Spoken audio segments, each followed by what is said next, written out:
Pada Baramat ini, saya sebagai warga negara Indonesia dari batas Indonesia Timor Leste, Kota Tambua, Kabupaten Belu, Nusa Tenggara Timur, ingin memberikan masukan kepada Bapak Presiden Republik Indonesia tentang program makan bergizi gratis. Bapak Presiden, Bapak adalah salah satu tokoh yang saya banggakan sejak Bapak mencalonkan diri yang pertama sampai Bapak menang. Saya salah satu pendukung. Banyak yang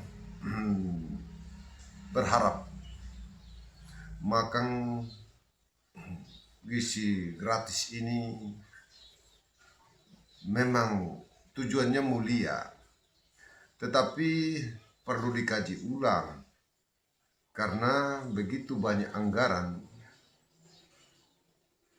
Sebenarnya tepat sasaran hanya sisa sekian persen, karena uang itu akan tercecer dalam perjalanan.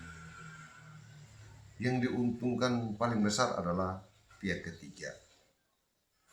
Nah, saran saya Bapak Presiden, sebaiknya berikan langsung uang tunai dan sembako oleh pemerintah daerah masing-masing, sehingga tidak bertele-tele prosesnya dan tidak ada yang keracunan. Bayangkan, pihak ketiga mengurus ribuan siswa setiap hari. Saya yakin sebagai manusia pasti ada kekurangan, karena daerah kami contoh ketersediaan bahan baku, lauk dan segala macam belum tersedia secara baik. Bapak Presiden, saya berharap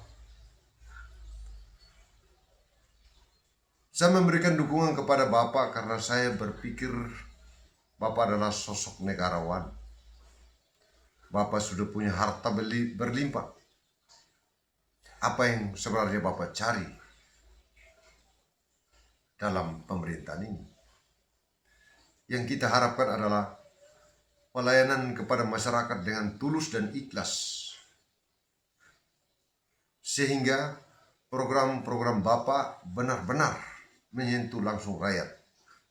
Salah satu contoh yang saya mau sampaikan, kita tahu bahwa masyarakat Indonesia ini masih banyak miskin dan mayoritas petani,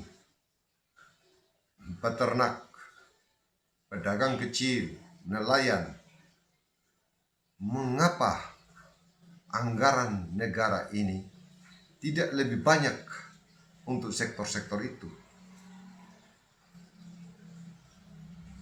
Kalau anggaran fokus pada persoalan yang masyarakat hadapi, saya yakin dan percaya Bapak memimpin akan sukses dan akan dikenang sepanjang masa, karena dedikasimu mulia untuk kaum yang lemah, rakyatmu yang miskin, rakyatmu yang susah kasih sekolah anak, rakyatmu yang masih banyak sehari 3 kali makan saja belum tentu, masih banyak rakyatmu yang tinggal di kolong jembatan dan rumah tidak layak huni. Dan Bapak diharapkan bersihkan birokrasi dari mental-mental yang ingin menguntungkan diri pribadi dan kelompok, memanfaatkan kesempatan jabatan untuk memperkaya diri, karena tidak susah Bapak Presiden untuk bersihkan birokrasi ini. karena sampai detik ini Bapak ini bersih. Sebagai pemimpin yang bersih tidak sulit membersihkan yang di bawah sampai akar-akarnya. Karena saya pernah dapat ilmu, jika ingin membersihkan sistem yang baik dan benar, pemimpinnya bersih dulu. Bapak salah satu sosok negarawan. Saya salah satu yang berharap dalam kepemimpinan Bapak, Indonesia bebas KKN, karena begini kaya negeri kita ini. Tetapi negeri yang kaya masih banyak rakyat yang miskin. Bapak coba dengar kami dan turun lapangan struktur kementerian sampai di daerah. Lihatlah di desa, di kelurahan, rakyat ini butuh apa? Rakyat ini perlu dibantu apa? Kita pernah belajar di bangku sekolah, kita diajarkan kebutuhan primer, kebutuhan tersier, sekunder. Ya, ilmu itu jangan hanya dipelajari dan kita biarkan ilmu itu hanya dalam pikiran kita, tetapi kita setelah jadi pemimpin lupa bahwa sebagai manusia kebutuhan primer itu utama dan pertama. Kita bicara pangan, kita bicara pendidikan, kesehatan. Kalau seandainya Bapak punya struktur pemerintahan ini benar-benar mau mendukung Bapak, sebaiknya jangan angkat taruh. Bapak selama memimpin buatlah aturan yang berpihak pada kebenaran, jangan kepentingan. Yang membuat kami masyarakat di daerah perbatasan sedikit menilai Bapak bisa gagal apabila yang membantu Bapak di tingkat kementerian dan semua lembaga, bahkan kader-kader Bapak di partai, kalau tidak benar-benar tulus sebagai abdi negara, sebagai pelayan masyarakat. Dan Bapak, jujur saya mau sampaikan, salah satu yang membuat bangsa kita tidak maju adalah kurikulum pendidikan kita yang sangat bobrok. Kenapa saya bilang sangat bobrok? Manusia Indonesia dipaksa tahu banyak, belajar banyak, tidak fokus. Salah satu contoh, kenapa negara-negara maju seperti Jepang, Eropa, Amerika, mereka punya kurikulum yang bagus, seperti di Asia, Korea Selatan, di ASEAN, Singapura, Malaysia. Dulu kita kirim dosen, guru ke Malaysia, sekarang kita kirim tenaga kerja buruh kasar.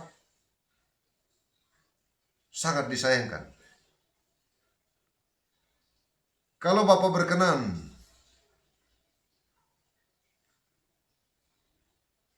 kami di daerah terpencil ingin memberikan masukan-masukan, berikan ruang dan waktu,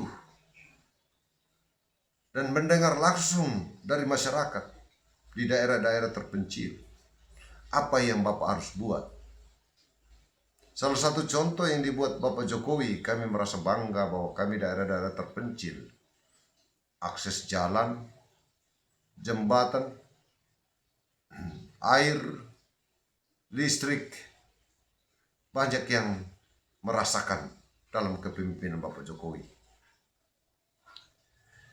Dan sangat disayangkan jika Bapak dibantu oleh orang-orang yang ujung-ujungnya di depan Bapak Presiden seperti malaikat, Tetapi di belakang Bapak Presiden, ya setan juga kalah.